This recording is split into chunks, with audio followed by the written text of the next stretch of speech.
Hello everyone. Welcome to the Jordan Center. I'm Ann Lounsbury, Chair of the Department of Russian Slavic Studies at NYU.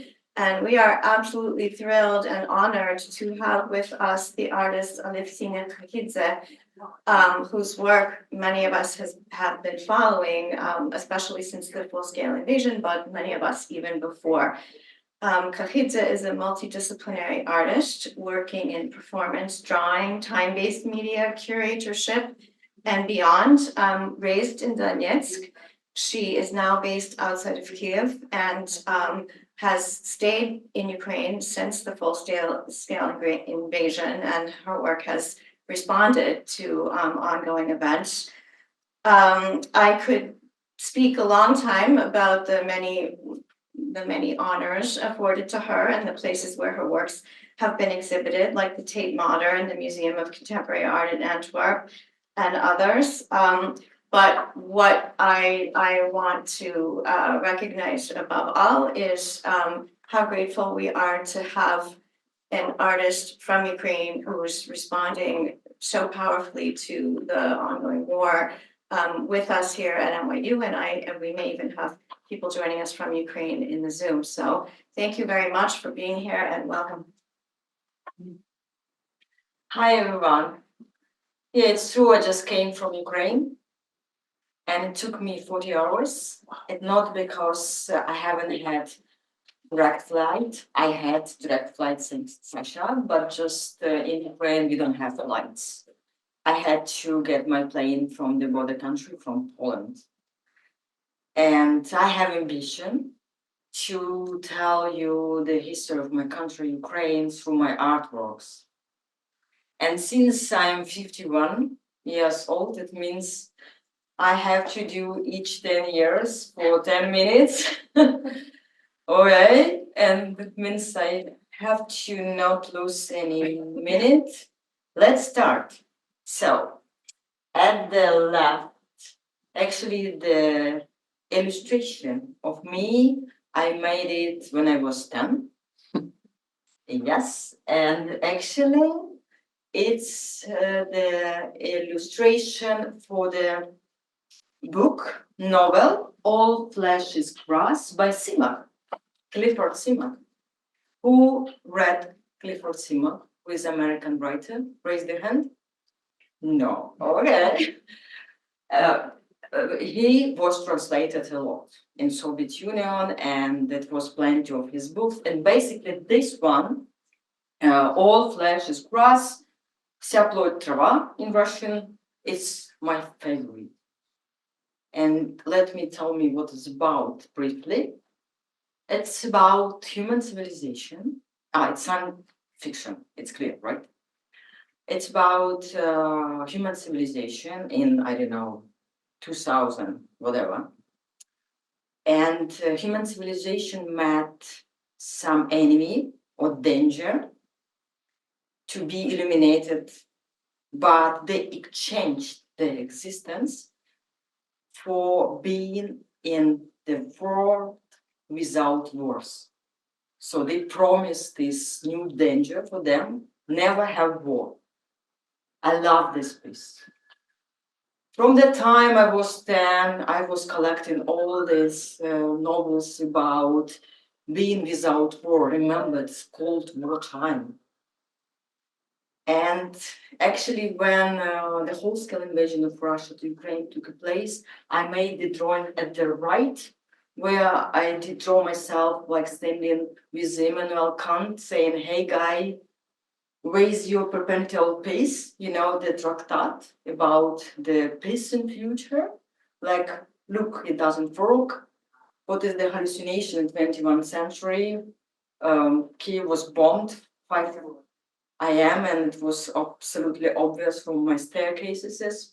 So this the drawing I did later, 3 years ago, in 2022, 26th of February, 2 days after.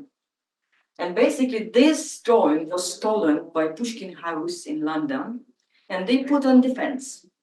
And a friend of mine took the picture and sent to me. 2 of my friends didn't send to me. They said that it was by my permission, but it was not true, they stole it. And actually, I wrote them, hey guys, it's Immanuel Kant, it's not Pushkin, remove it.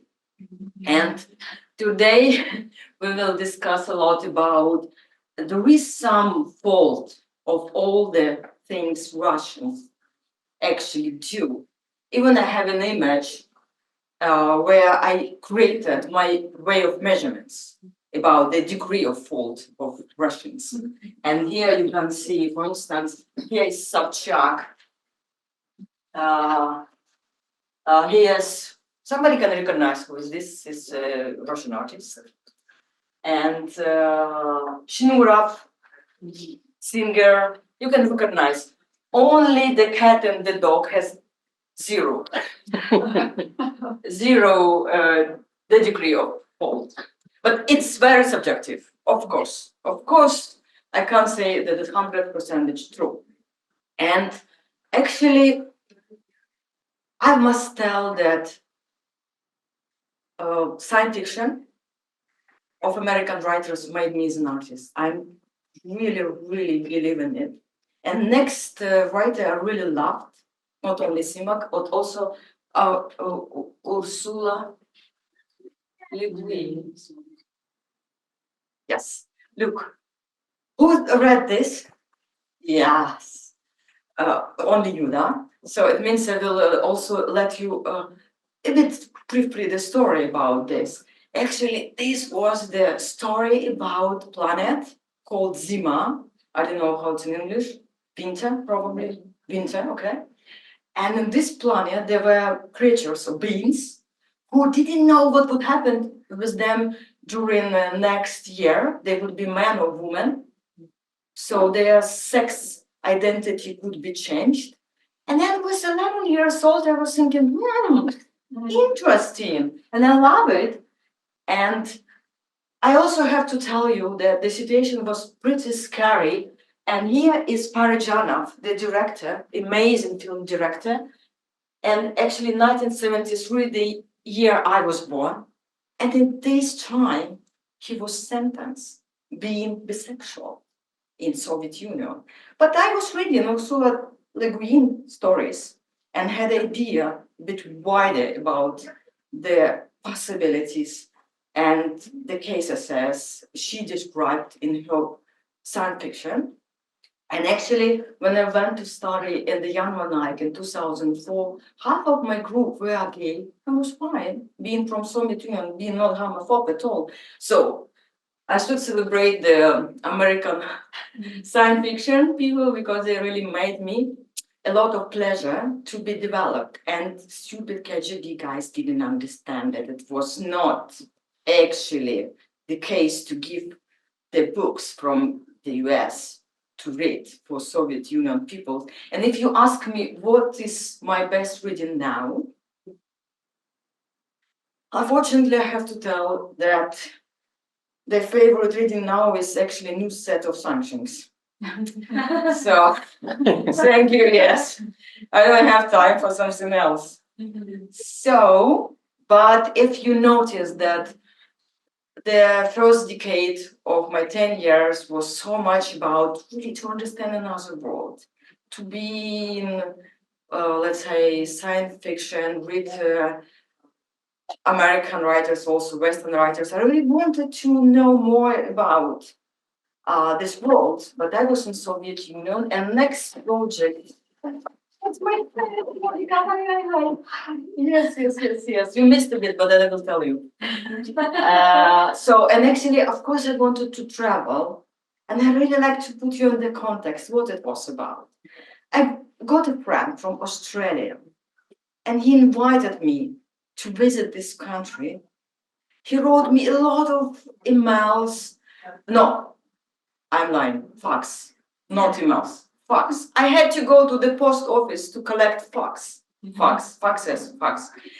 Yeah, and the next project actually appeared because he invited me to visit, but I didn't receive a visa. I received very ugly a letter from this woman. Her name is actually Helen O'Shea. she wrote, I think that I would have stayed in my visa because the girls my age never demonstrate coming back home. I was totally shocked and actually collected everything which was around what I wrote in the application. And I had a lot, I thought, in Ukraine. Like, I was a student of art academy, I was married, I had many plans to be in Ukraine. But anyway, I made all this installation, which was called Invitation to Australia, a one-story museum. And then some people even came to read this refusal letter, not to look at my art, to understand how to make the application not really like receive the result as I had. So, and you can see the Australia with this stamp from my passport. I was totally shocked that somebody didn't believe me, that I really wanted to be in this country to understand what Australia is. But later I appeared in the West. 2004, I was accepted to study the Alevtina Academy in the Netherlands, and I was supposed probably to get more about liberal democracy, culture, to be in museums, but I have to tell you, I liked shops more. And no, I was I'm a bit ashamed about the time. And actually, like, I really like couldn't stop me looking at the shop windows. I really liked so many things, and I really like couldn't imagine that I could have all of them. Also, even if I could bring them all to Ukraine. But I did draw. I did draw, and actually, I always put the price there. And when first time I was asked about this drawing, how much it cost, it was absolutely quick answer, no hesitations. The drawing cost exactly as a drawn things. So if this drawing of Prada bag, you see the price, so I asked this price. The same with other things. And actually, why was happened to me? Because in Soviet Union, where I grew up, even I didn't know that what is this, right? Doesn't wait. Can you use the arrows? You can. Yeah. Sasha, I manage. Okay. So the napkin ring. In Soviet Union, we haven't had it. Really. I remember first time when I was drawing this, I didn't understand what it's for. And here you can see in my studio many of these drawings. Napkin rings, folded for cards, folded for glasses, folded for umbrellas, folded for magazines, many. Sorry for being late. So basically, I was drawing.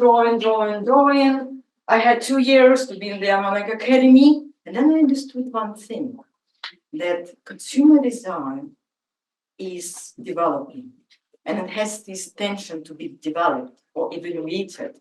And what is the next? After being in shops and stores, even boutiques, what is the next?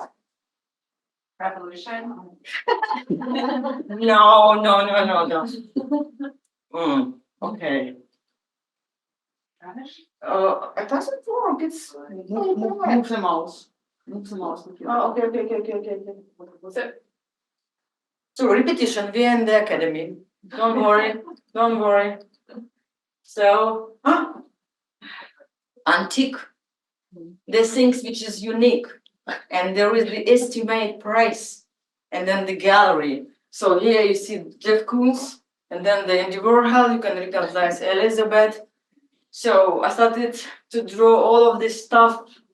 So but what is the next after antique and art gallery? What is the museums? No, I didn't think like this. If I can buy a museum or something from a museum, well, I'm thinking about something very accessible for private person. Collection and taste, but because I could actually also multiply Andy Warhol and I have a whole edition. If it's 30, so I can do it. Private jets. Of course. Yes, and actually, yeah. So I will let you look at the movie. Yes, it's with English subtitles. And who does understand Ukrainian and Russian? So you will. Мені б у небо. Це не голівудські пристрасті, а українська реальність. Мрію звичайної української мисткині втілив у життя звичайний український бізнесовець. Вона у нього попросила літака. Усі деталі від Ольги Семак. Сьогодні здійсниться її заповітна мрія. Про неї 2 роки тому мисткиня Алевтина Kakhidze написала одразу кільком найбагатшим українцям з листа. Шановні бізнесмени, я не можу намалювати землю, якби вона була намальована з вікна мого власного літака. Лише тому, що в мене немає літака. Прохання почув бізнесмен Ренат Ахметов. До небесної подорожі Kakhidze пошила шати небесного кольору. Рукава прикрашає розпис. Я спізнююся на літак, на який неможливо спізнитися. А это второй костюм. Этот стал был актуальный, да и потом в частном самолете есть отделение для одежды.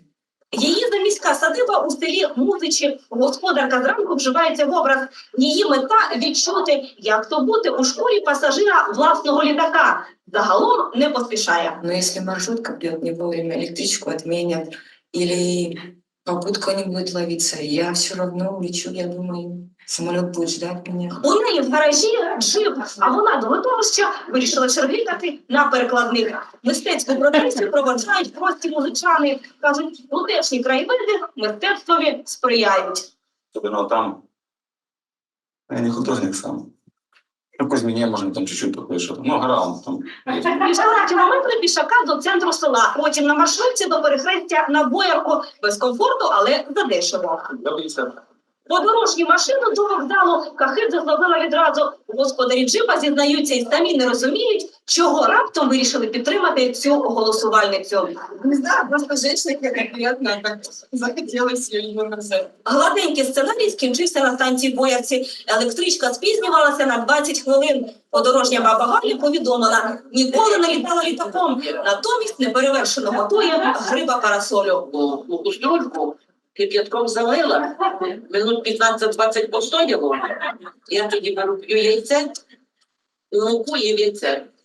І щоб ти бачив, які биточки, ти їх ще ніколи не бачив. Спізнення на VIP-пасажирку в Жулянах чекав літак. Щоправда, не бізнесменів. В особистому автопаркові Ахметова великий Airbus і маленький Falcon. А в розпорядження Kakhidze надали новенького бізнес-джет Цесну. У фонді підприємці пояснили, власні машини Ахметов надає лише у виняткових випадках. Его личный самолет был задействован, когда нужно было из Ивано-Франковска перевести человека в ожоговый центр в Донецк, и из Крыма, из Симферополя нужно было маленькую девочку спасти. Над Київщиною тривав майже годину. Тубуса з папером та олівцями мисткиня так і не виняла з покрівця. На прохання зробити хоч якісь ескізи помилилася як справжня VIP. Я буду рисовать, если все будут рисовать. По приземленню Алевтина промовила ще менше, ніж у повітрі. Жодних вражень та висновків. Попри розчарування журналістів, усе пообіцяла розповісти завтра на власній лекції. Куратори акції художницю підтримали. Я думаю, що вона це зробила як справжній художник. Тобто художник має цілковите право залишити всю інтригу на своєму боці. 8 гривень 50 копійок на маршрутку і потяг і майже 80 тисяч гривень на літак. Саме стільки може отримати кожен український митець, якщо виграє грант від фонду Рената Ахметова. Відсьогодні ця інституція підтримуватиме сучасне українське мистецтво, хай яким би ексцентричним для суспільства воно видавалося. Ольга Семак, Андрій Барков, програма «Вікна», СТБ. Yeah, thank you. Wow. Yeah, we had pretty beautiful country, I must tell, 2010. We had rich people, oligarchs, collaborating with Ukrainian artists, the project, the foundation. Everything was quite good. A lot of dynamic. And in 3 years, we got the situation that our president, Viktor Yanukovych, refused to sign trade association with the EU, and Maidan started.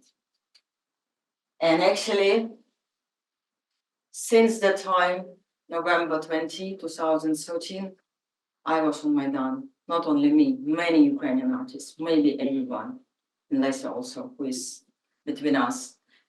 Actually, how many weeks, months, long-term protests in Ukraine took place? Tell me, not listen, you know, how many? Not Bogdana. How many? Yes, more, a bit more.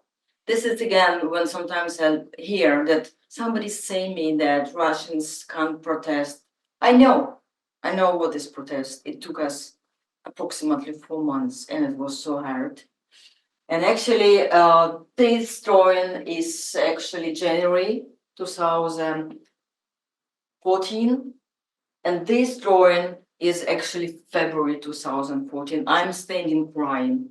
I understood that the belief or my naive vision about peaceful protest is broken.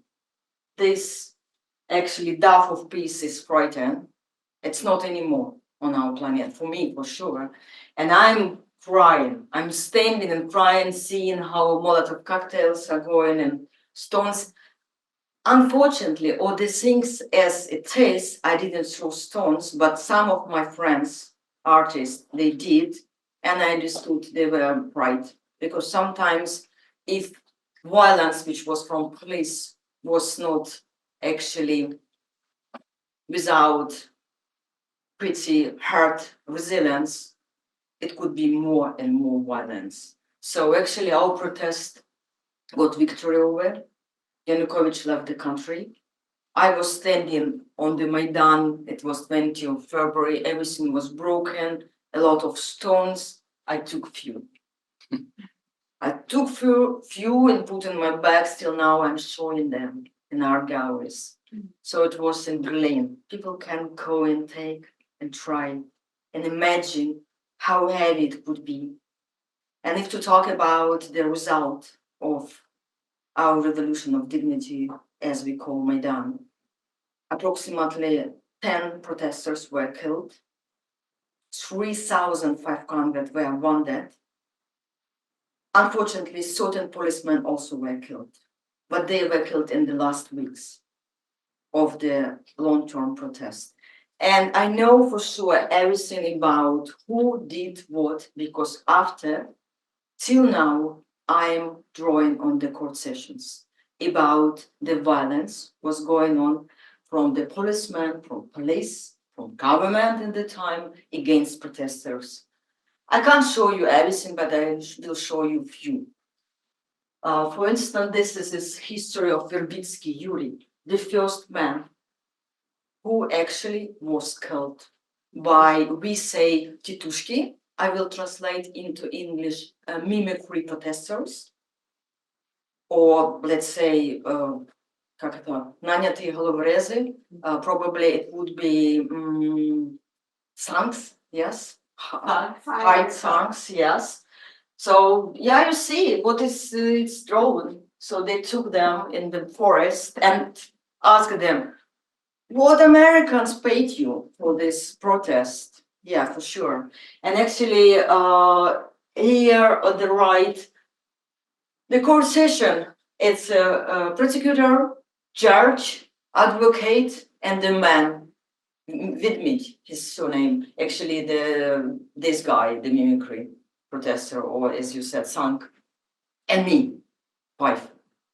And I'm drawing this, and here is actually written what this judge was written, what was in the back of this man, Yuri, who was actually killed, so he couldn't survive. It's like in his bag was actually his passport, his tax identification number, wallet. It was not even $10. It was something like this, 237. I can't say, maybe it was approximately $10 in the time because the green lines changing so much. Blue and yellow ribbons to his hat. Yes, and actually, so this is one, and then another. Snipers. You know who is snipers? The people in the last day of Maidan, they killed 48 protesters. just like this. 48. They were 23. 18 left Ukraine. Where you think they are? In Russia. So only 5 are left. I came to draw them. They were flirting with me, how much the drawings would cost. You see, I said, don't worry, it will be more expensive than you can imagine. I never will sell it cheap. Be relaxed on it. So actually, so you see the names of them. So it's 2016. And here are some talks, what they're talking about. And in 2019, Zelensky exchanged them to illegal Donetsk People Republic, if you know what it's about, because we wanted our marine people to get, because they were captured by Russians in Black Sea for shooting. So we exchanged them. I was crying because I wanted justice. I didn't want them let go. I was not agree with Zelensky, and some people near me also. I was really shocked and I didn't like it. I thought we can't exchange Ukrainians for Ukrainians because those guys were Ukrainians. And what do you think? 2 of them back. Here the drawings 2022. Can we advertise the Donetsk People Republic that they are back? Yes, it's still going on. The court session is still going on. And of course, those guys were in the court, and all the time was a question, is there individual responsibility or collective responsibility? And who is after them? And of course, they are over here, and here we have Yanukovych, our president, Zakharchenko, Minister of Defense, Ratushnak, Fedchuk. You see, all these guys, Sadovnik also in Russia. They had Kusyuk also, all the names. I visited 100 court sessions, so it could be 4 hours I can talk, but anyway, let's move a bit. And to whom? What is it? To Yanukovych. We also had court session with Yanukovych, but the place for him was empty because he's still in Russia. And what do you think?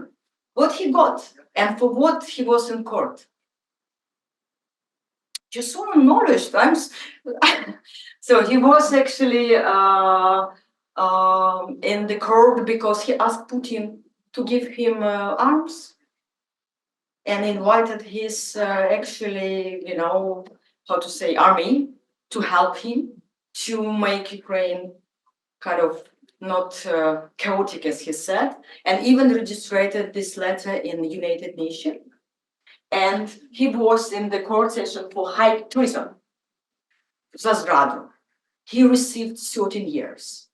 And I really believe that if we get victory over, we will get him. So, but it's only for the high treason, not for other things. He has many, I don't know how it's called, accusations. Yeah, accusations, exactly. And you know what happened after? We got Russian-Ukrainian war. First, Crimea was annexed. Then we had the intervention on Donetsk Republic. It was hidden aggression, very complicated. I remember myself when I was in the West, I knew it, what each neighbor did in my hometown, which is in Donetsk region. I knew it everything. And I could meet people in Belgium. I remember the professor was asking me about civil war. It was hard time for me for 8 years. I was so tired to talk about Russian aggression against 2 countries, Ukraine, where I was born, and Georgia, where my father is from. I was so much telling the story many times. I'm not going to tell you anymore now. I just show you the fragment of my movie from the video performance, which is called All Good. So just explain you that how a Ukrainian could be without any energy to explain what it's about. Okay?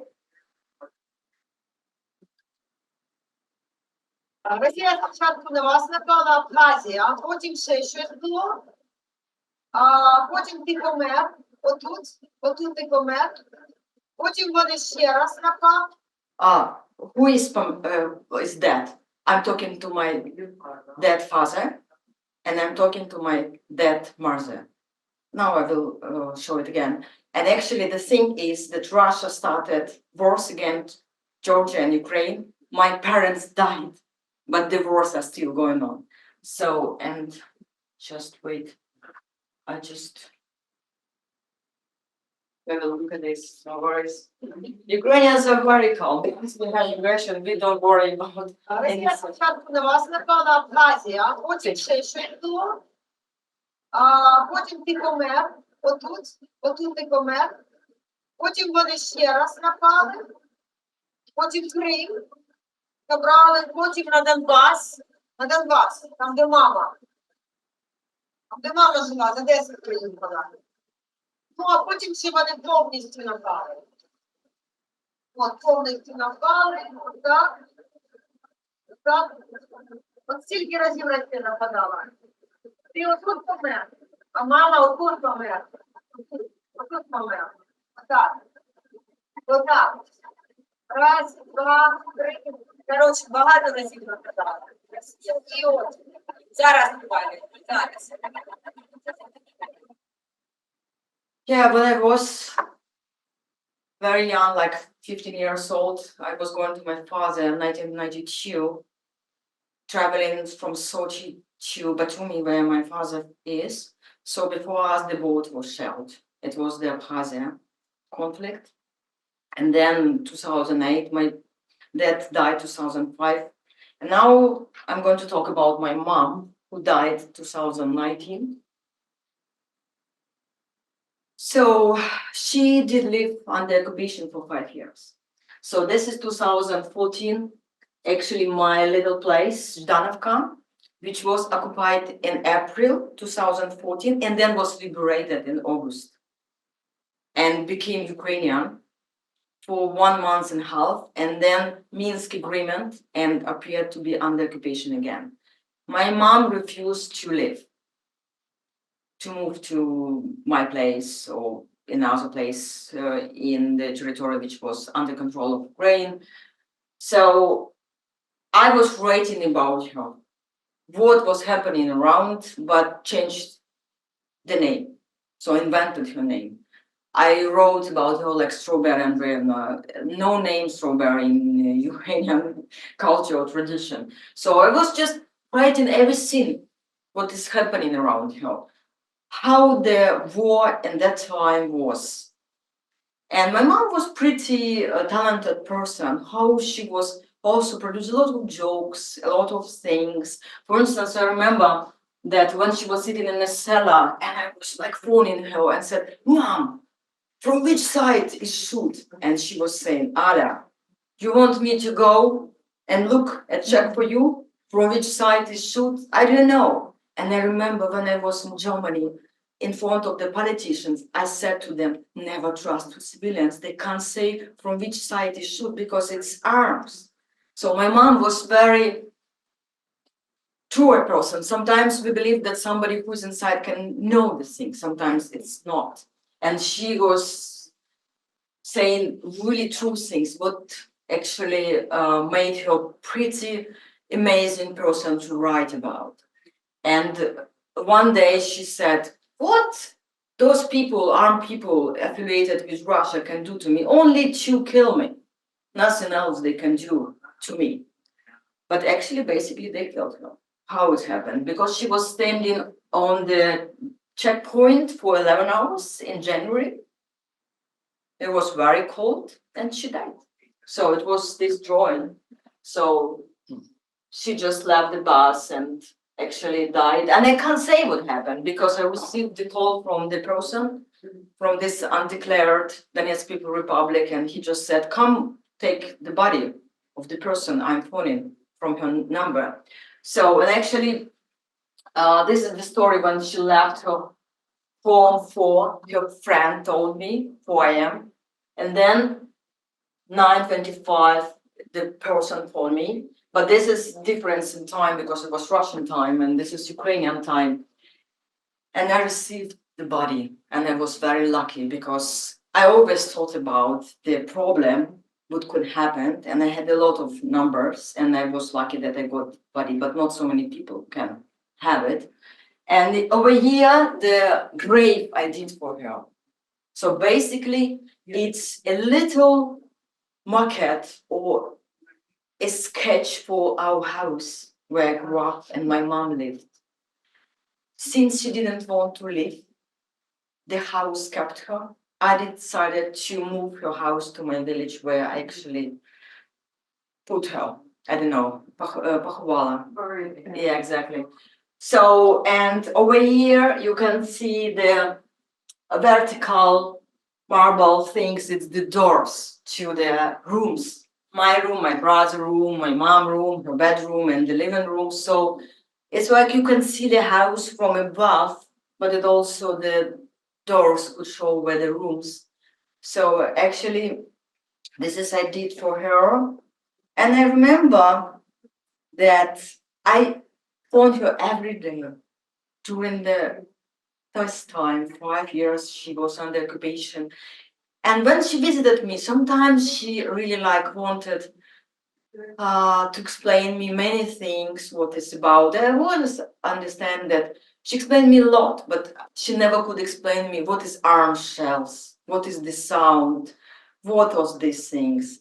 And sometimes she could say, like always in the relation between mom and daughter, oh, you can't know what it's about to be in the cellar when the shells, and like, But then I experienced, because in 2022, everything was happening to my mom. I remember how I helped her to prepare the cellar, to put a pillow, to put the water, many things I did myself. So my next images is actually me in the same situation like my mom. But I have a theory and I will share with you. When I was writing and drawing about my mom, I never allowed myself irony, never allowed myself humor. But when it happened to me, I really started to produce a lot of ironical images. For instance, this is the image 16th of February, when a lot of media were saying that whole-scale invasion would take place. And it was 16th of February, maybe somebody remembers, yeah? And then I just imagined, should I do with 3 sides, like war, no wars, no. And it didn't happen. So, but the whole-scale invasion took place, we all know, 22 of February later. I don't know why it was later. But anyway, so my village is actually the region of Bucha, very close. Russians were stopped 1 hour and a half from us. No, kilometer, one kilometers and a half from us, but less than 1 hour, of course. It's like, they were in Yasnogorodka, it's like 15 minutes from us. And actually, I was sleeping in cellar almost like 3 weeks, and I never left my clothes, never was without.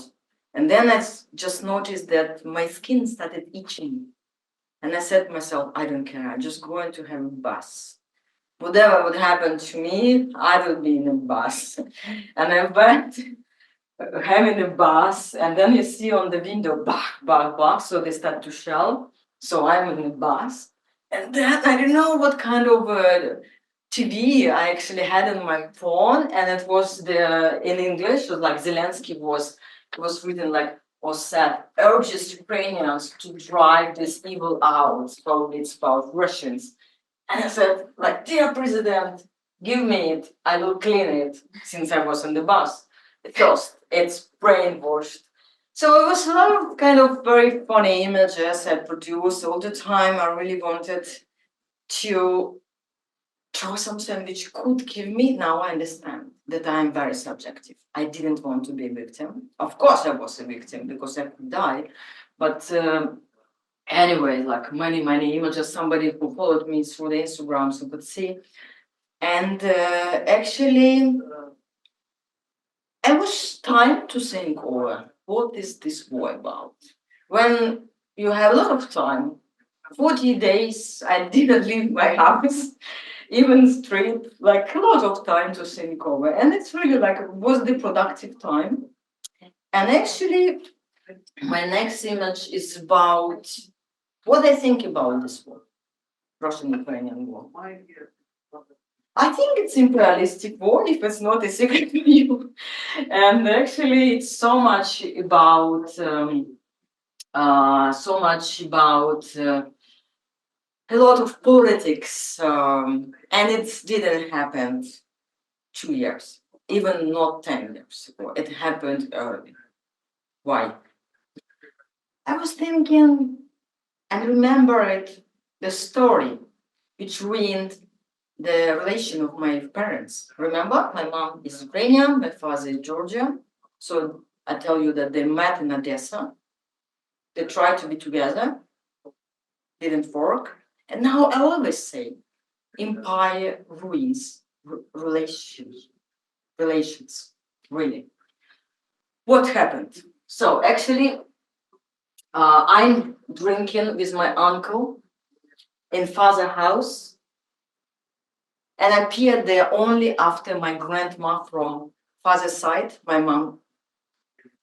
From father's side, my grandma, mom of my father, died.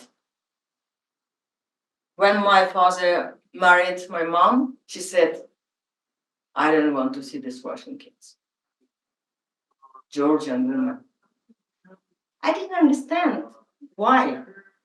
It was a huge mistake because we were not Russian kids. We just spoke Russian. And when she died, it's she, grandma died, grandfather said, bring the kids. My father brought us. So my grandfather from father's side was a bit different character. So, and then I appeared in the house. And it was at the time no digital cameras. So somebody took a picture of me, and I developed. And then I noticed grandmother on the photo, and I became scared. I don't know what this woman was thinking about this, that I still appeared in the house.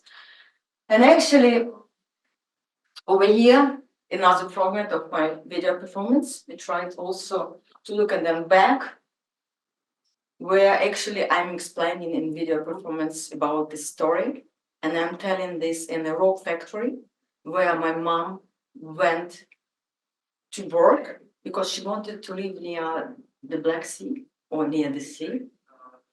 It's again about some people in the West who don't understand what was Soviet Union. They have a lot of sympathy and naive understanding about what it was. In Soviet Union, people couldn't move. There was no right of mobility. In order to move in Odessa from Donetsk region, you couldn't, or you could work on very dusty industry. And my mom worked in the rope factory. Only it was the price for her to move over there. But she became pregnant with me, met my father, and left. This is why she appeared in Donetsk and met the war. And why she appeared in Donetsk? It's another grandmother from mom's side. Two grandmothers they never met. Yeah. So she always taught me about her move from Vinnytsia to Donetsk, because 2 kids of them were actually, I don't know how it's called. So they died during Holodomor, genocide, which is many countries now recognize as genocide. So basically, what happened? So this is the family, 2 people are missing over here. So this is my grandmother, this is my grandma. So they moved from Donetsk, they moved from Vinnytsia to Donetsk to survive, never back. And when the war started, my mom always was saying like, what is happening? Once we already did run. Should I run again? This is what my mom said. So grandmother, so this is my ear about Russian language. Another story. She spoke Ukrainian. Grandmother spoke Ukrainian. My mother never spoke Ukrainian. never remember you're speaking Ukrainian. This is the answer, and think for you, just to think about how it's possible that two women were living in the same house and spoke different languages. This is called the policy of empire. This is called Russification. And this is, remember the story with my grandfather from father's side. She thought that we are Russians. But we just didn't speak Ukrainian. So now I show you, I became a bit emotional, I'm sorry. Where is my humor? Yeah. Українською говорю. Думають, що зараз я українською говорю. Не тоді, а зараз. Якщо б мама тоді говорила би українською, може б я бабушку побачила, вона б не сказала тоді, не треба мені цих русських дітей. Армінда з Русі, в Швебії. Армінда з Русі, в Швебії. А коли вона померла, що я тут сказав? Вези цих дітей. Чакване, в Швебії.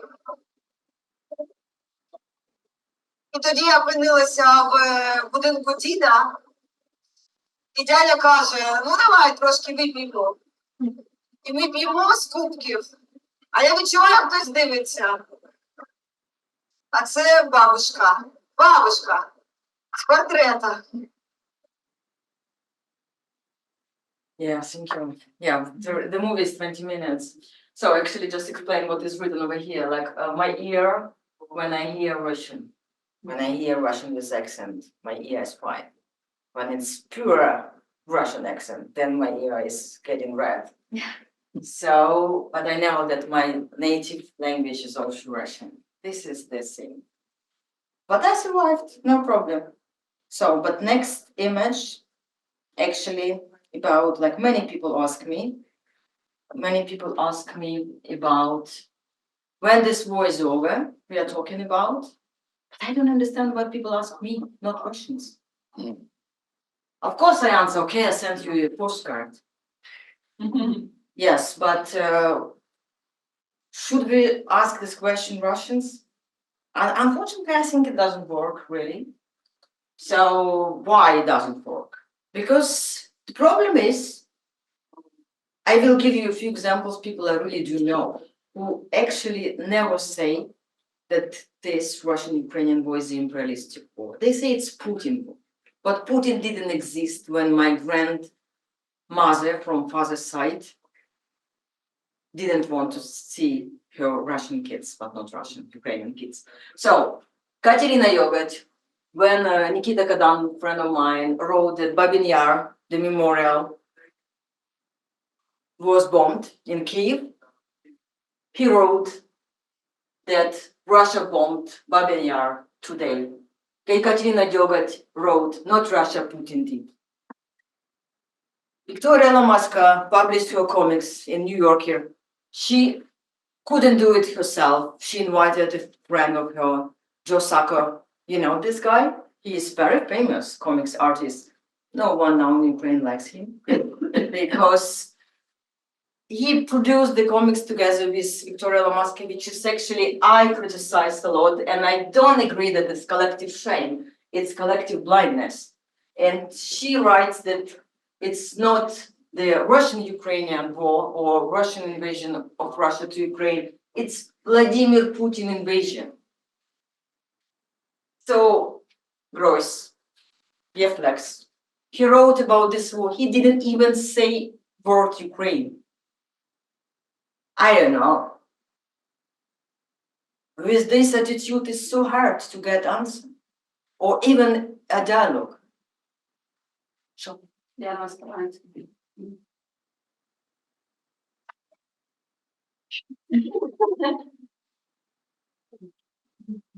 Really sorry. Fine. So maybe a bit of break. I'm fine. Go. Ooh, I'm also got emotion. I'm sorry. So yeah, this again. So no answers from Russians, and then actually what I made that they say it's not their fault, they're not guilty, or they're also victims. And even I draw Putin, that Putin even says, why everything is me? You know, he's also kind of asking what. So I remember when I posted this on Instagram, I put this, just tell me,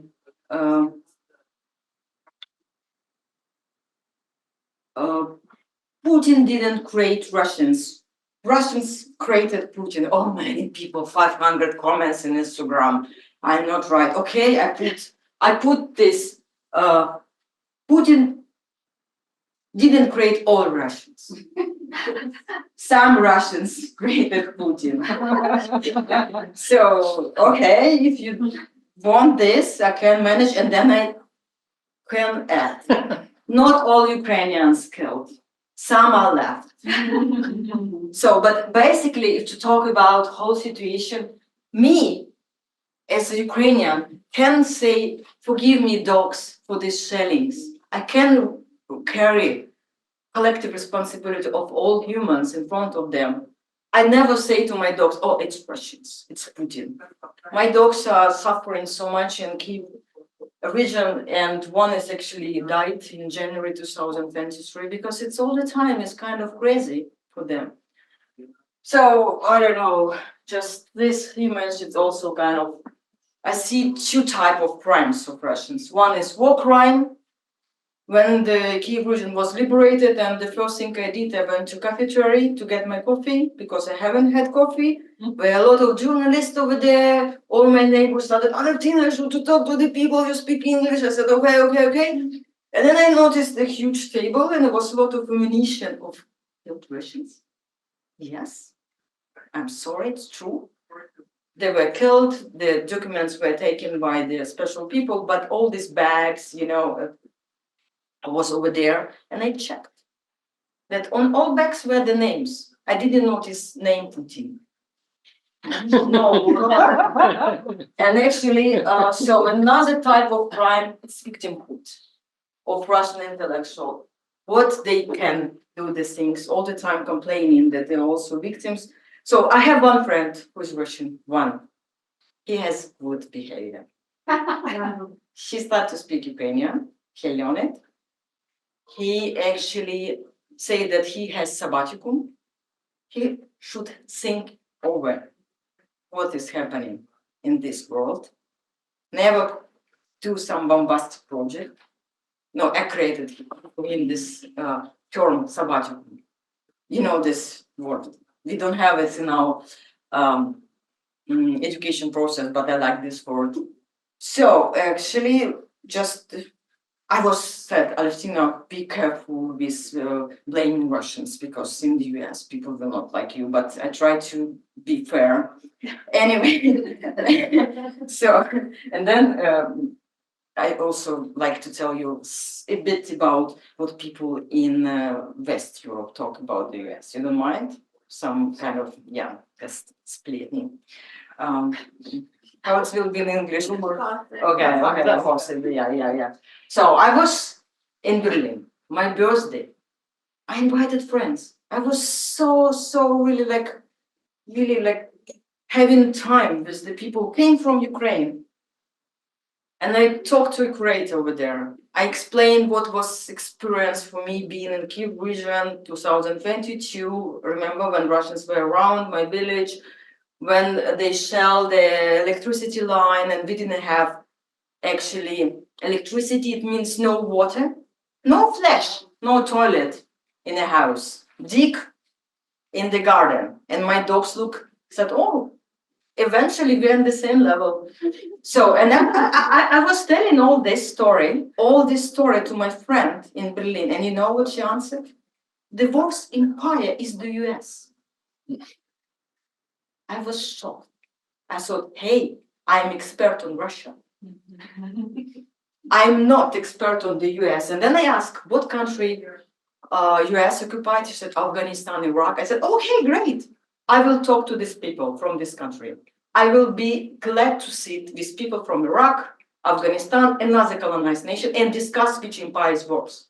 Of course, it's stupid to compare. but it's still not with the people who are from the countries which were colonizers.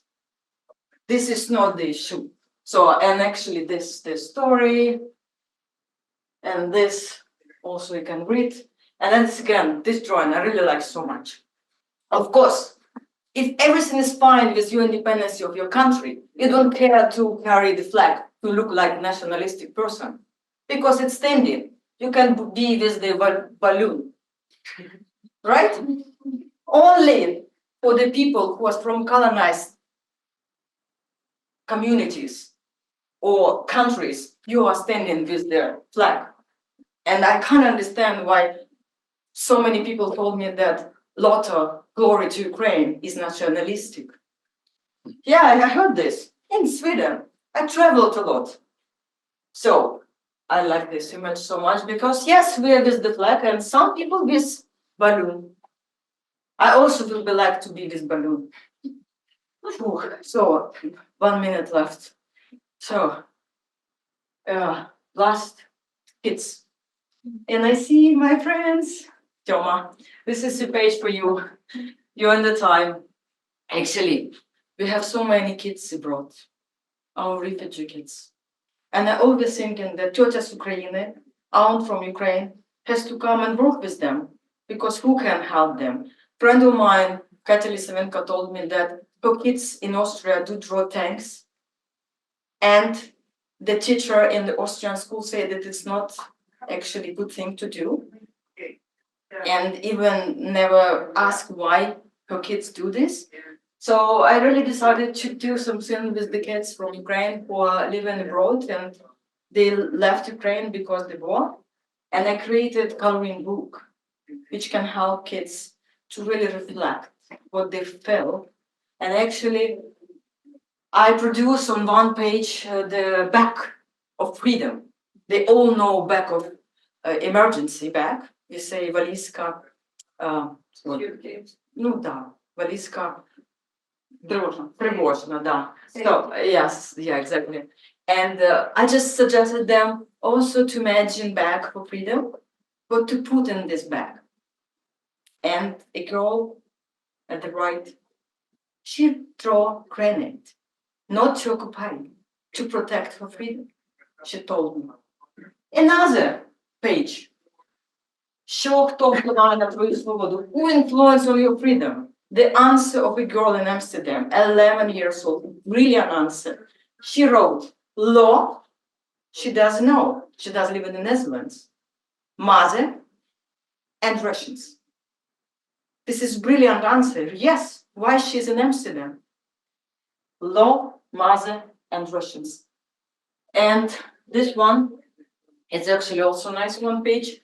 I asked them, should they make a decision or choose between freedom and security? Ukrainian kids always say never, only to choose freedom. Only in very exceptional cases, when they tell there is air alert, they should actually choose security, but in general, freedom. It's written over there. Завжди оберу свободу. And so I'm so good in timing. I promised Helena to talk 1 hour, and then the last image actually, it's about the film we produced with Tanya Khodakivska. I just thought that she would come. It's about kids, stolen kids from Ukraine to Russia. So we interviewed 30 kids and then to draw with them. And this movie is going to be, and she's actually fundraising money for this. So if you can support her, so she does live in New York. But this is the poster. And why this kid in the yellow, not yellow, blue sweater with the yellow hole, this is the title for this movie. So the girl was stolen, and she was in the camp in Crimea. She was in the t-shirt, and in t-shirt was written, "Glory to Ukraine." And I don't know how it's called, somebody who is caring about the kids, asked her to actually or take it off or cut the sentence. So they cut the sentence. They took scissors, cut the sentence. And I remember when I was going to New York, like many people were saying that this city is so much about identity. There's so much important about identity. And I must tell this Russian Ukrainian was so much about identity. So it's maybe sometimes it's missing to say, and even with this kid who had the right to be in the t-shirt she wanted, but she couldn't. The sentence was cut from her sweater. And yeah, this is end of my story. Maybe I have forgotten something, but I can't change the past. So, thank you.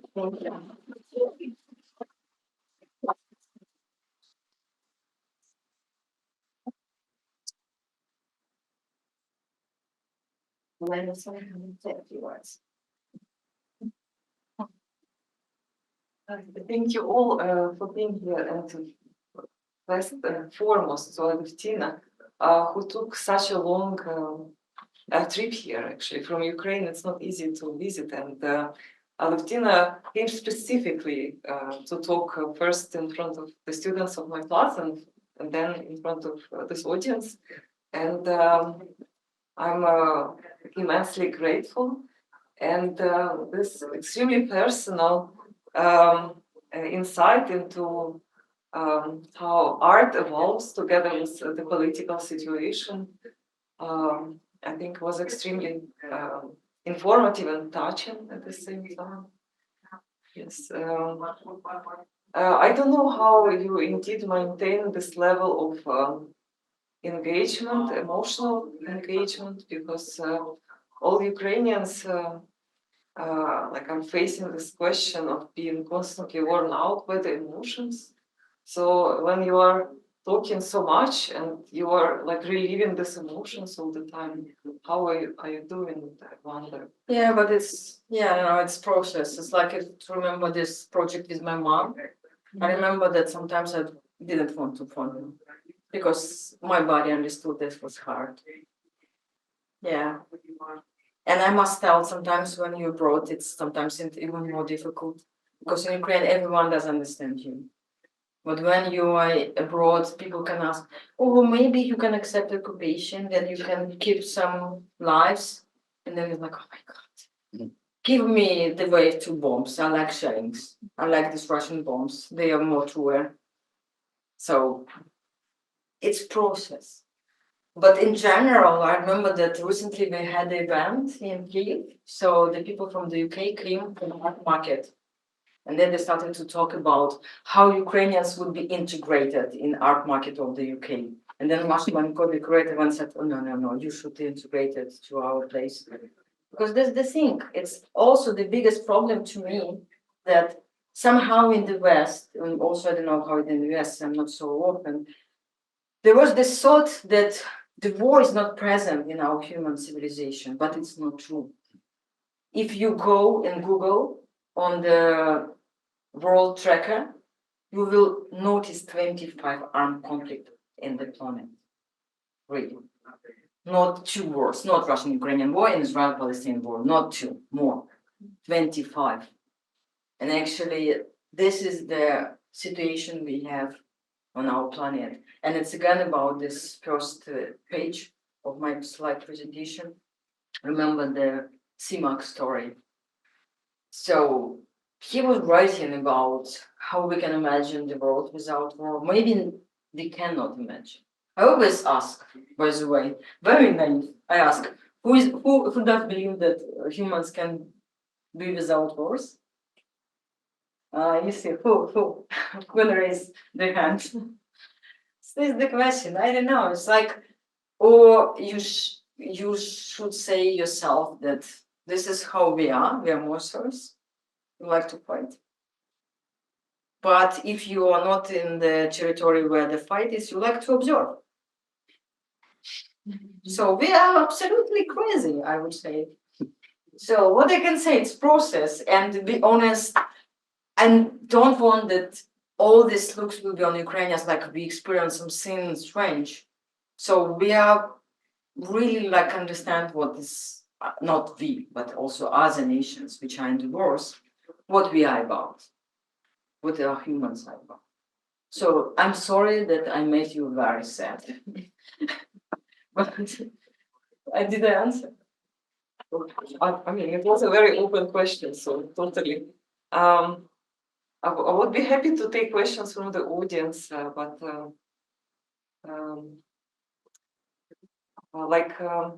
one of the classes that I teach now, it's a Ukrainian avant-garde class, and with students we tackle this issue whether the artist should be above politics or beyond politics, or should be immersed in politics, or should be like protected by this autonomy of art. And I asked Alevtina this question, what she thinks about it, and she laughed at me and she said that she's too lazy to be like to encapsulate herself in art. And Yeah, it's like big work to be not political. So I just don't know. I'm lazy just to be political. And I remember like it was the event in Kiev, so dedicated to Crimea, and it was the ambassador from American embassy, and this woman was saying, look, many people ask me how you can be in Kiev, probably it's so hard. What is your hobby?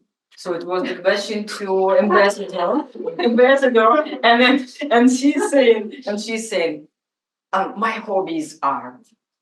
And then I was standing in the audience. I said, she's my alter ego. My hobby is politics. yeah. So please, if you have some questions, yeah, we have one hand here. I was wondering, so thank you so much for this presentation. You spoke about your, like the literature that sort of influenced you and inspired you as a young person. I'm curious if there was any art or artists that were really important to you as you were growing up. Any of them you want to Andy Warhol. So actually interesting that Andy Warhol was the same time when Maria Primachenko was. It's interesting. I never look at this. So, but they're both very important for me because it's so much about pop art. But it also, if to talk about American context, actually,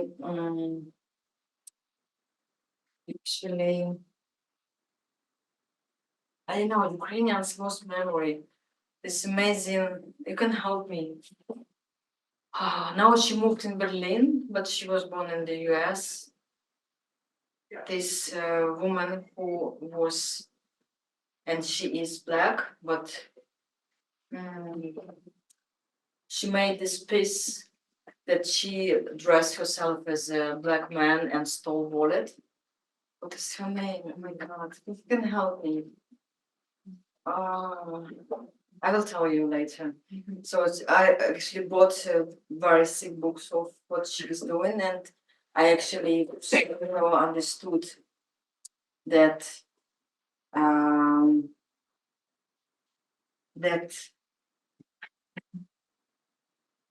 how difficult to talk from the position of being margin.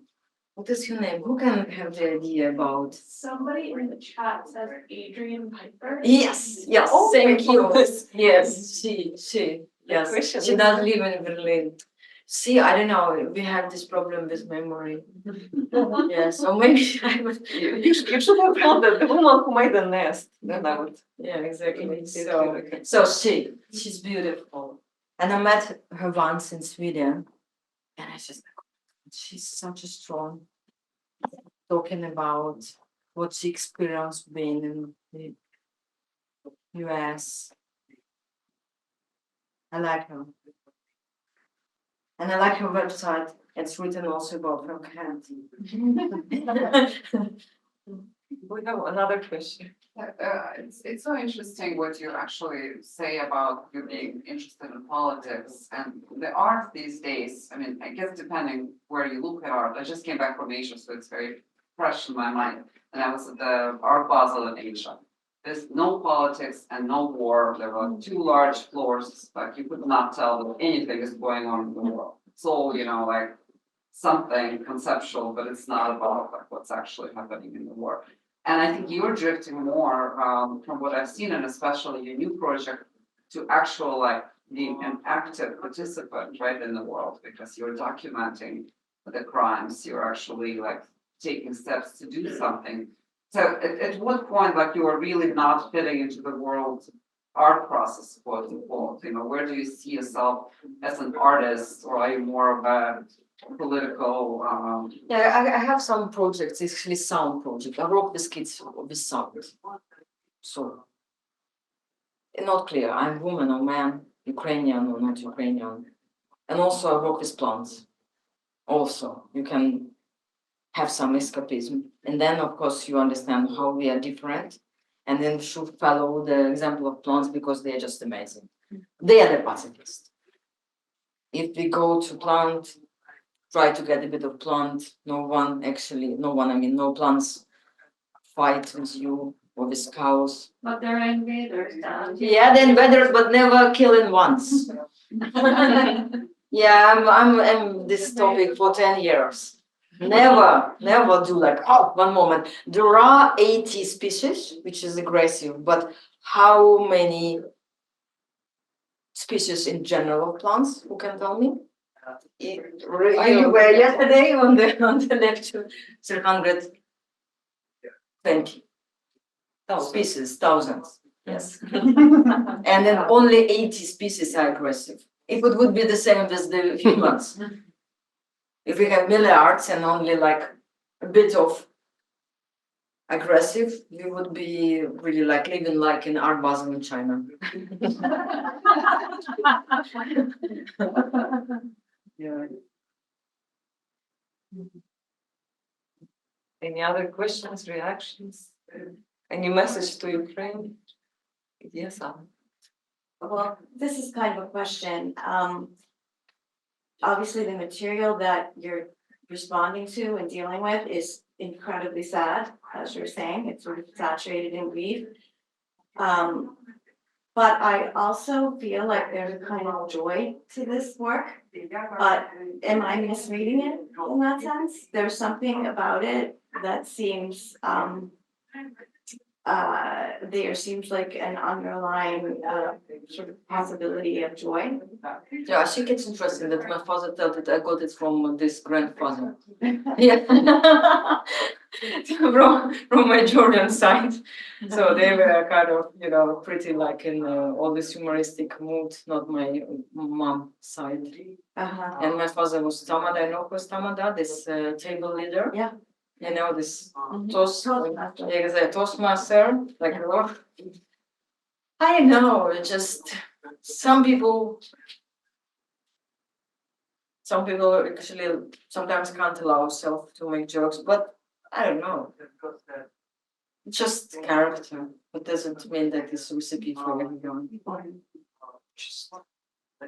I think it's like it helps. As I said, a victim, like produce jokes about yourself. I don't know. Can I be so on joking? Yeah. I remember there's some of the works, my first works were also kind of a lot of fun.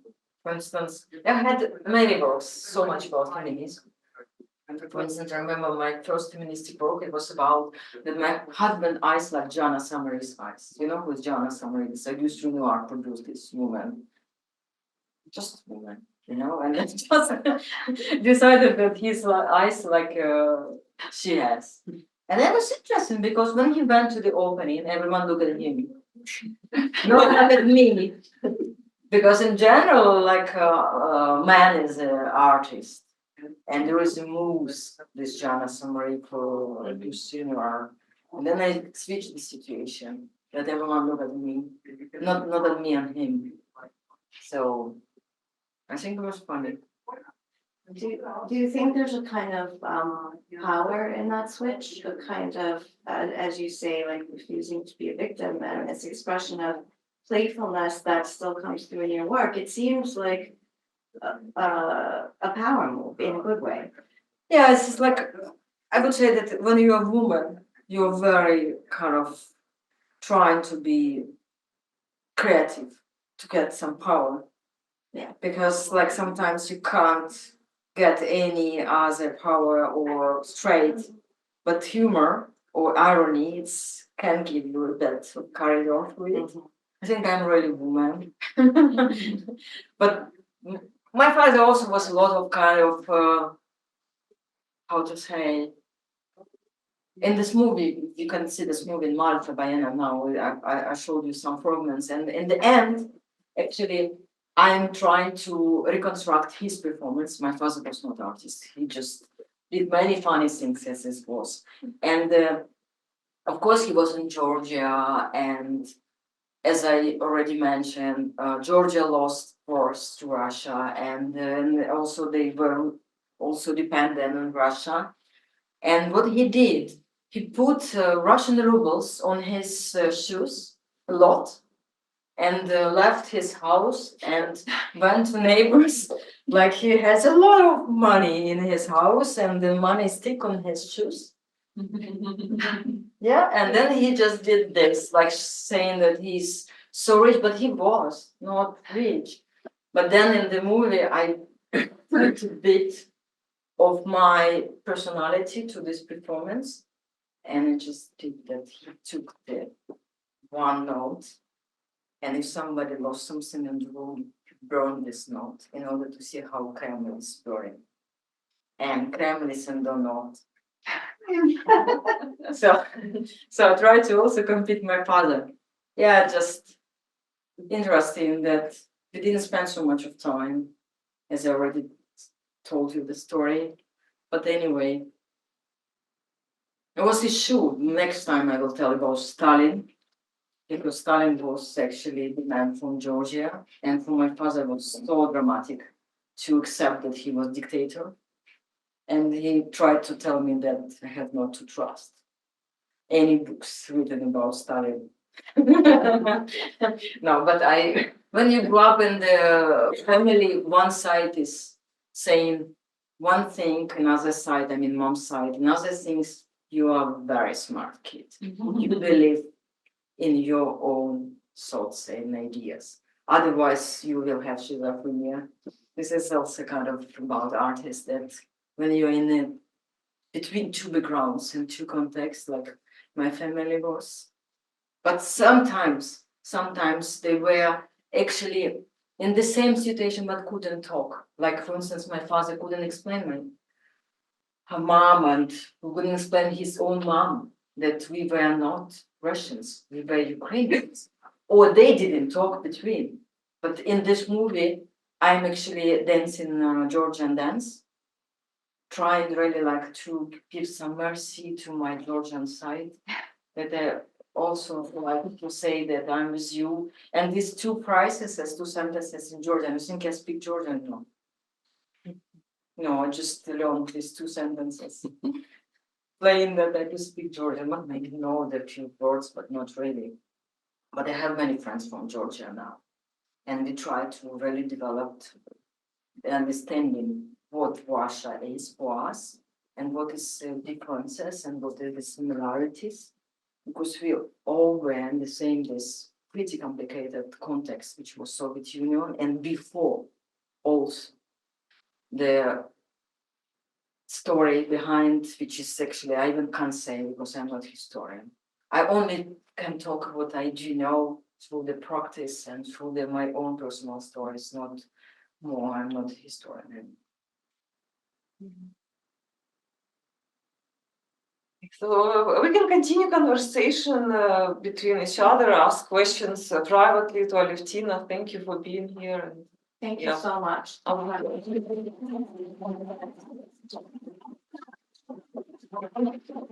Thank you to Jordan and to Razum for Ukraine for support of the city. Yes, great. And I really like to thank everyone who joined us through Zoom. There is one question on Zoom. If you want to answer it. Oh, actually, a question from someone I know, a wonderful curator, Monica Fabianska, is asking. Before the war, Ukrainian artists often presented their works in Russian museums and art institutions. I'm sure you had relationships with Russian artists, and some of them must have been close. Is it easier for artists than for museum directors to be courageous How did they react to the war? Is there just a wall of silence? Yeah, it was also me. I also took part in events in Russia until 2017. I found out what Russia is and stopped to do this.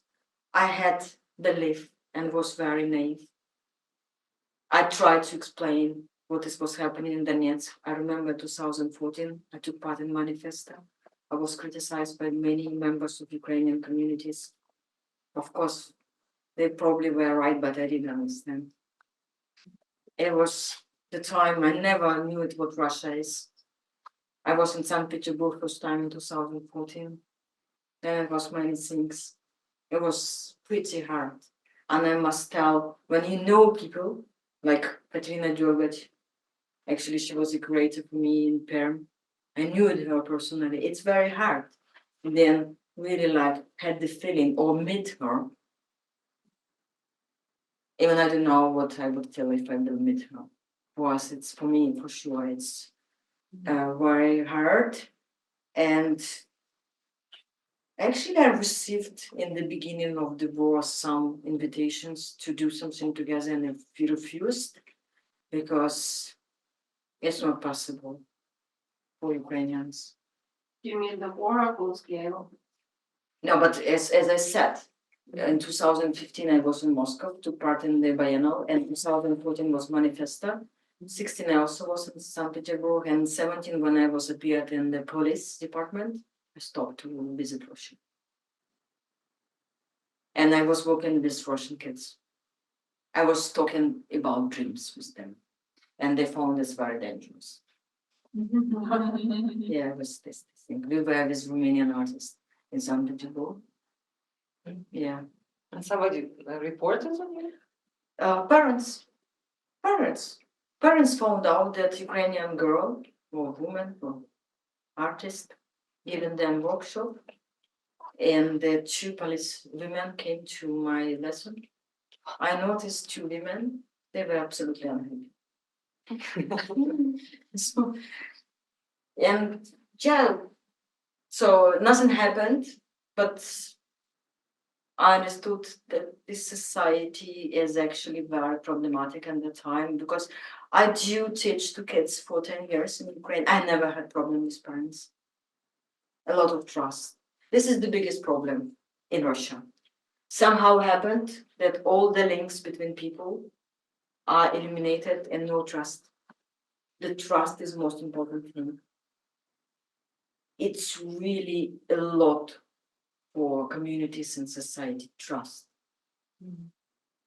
Without trust, nothing could happen. So apart from that artist, like going back to the question, apart from that artist who is on sabbatical, all the rest were like really wall of silence? Or were there any reactions? No, but for instance, Victoria Moskova blocked me on the in silence. I don't know. Well, that's me. So, but we actually were friends. We were friends, and even I brought her to my Georgian house. She was in my Georgian house. And at the time, she could say in the time sorry to Georgians, to my Georgian side. But she asked me, Alevtina, you think I should say sorry to every Ukrainian? I said, no, we cannot to every Ukrainian. Just count 4 and ask sorry, because Russians are 4 times bigger than Ukrainians. We don't need 4 Russians standing in front of me saying me sorry. Just 1 is enough. But even not 1, I see. Yeah, but yeah, I don't know. It's like maybe, of course, we are in the place where we should probably talk about Russian, but I don't know. But it's interesting. I was in Germany, and once I asked my German friends, maybe they could help in this situation, because in Second World War, Germany also had the situation like many people believe that Jew and other people and gay and other communities are problematic and believed in it. And I thought Germans, maybe they actually developed the somehow method how to transform people, stop believing in propaganda, and Germans were laughing. Said, no, we are not for this. I don't know where to find hope. who can help.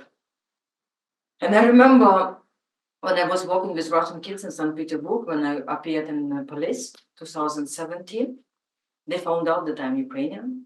I did a mistake. I spoke Russian to them, and then I showed them one movie, and it was Ukrainian, and they understood. And then they started to ask me, "Do you like your president?" It was Poroshenko at the time. I said, "No." Huh? Yeah, they asked me, "Do you like your president? Do you like Poroshenko?" I said, "Hey, no one should like president. It's a function. You should agree or not agree with something he does." And they said, "Oh, we like Putin." Yeah, and then actually, yeah, this was the conversation with them. So I tried even to work with kids in Russia. So I just did many attempts. So probably I failed. Yeah, but maybe some of them still remember our lessons. So I worked 3 months with them. So we developed their dreams. So, but it was not the project supported by Russian government. It was actually international project. The money was from Sweden. But it's also the problem. Maybe Russians, they should really do care about their own people. Not Sweden. I don't know. So I do care about my neighbors, my animals, my friends, my family. I mean, some are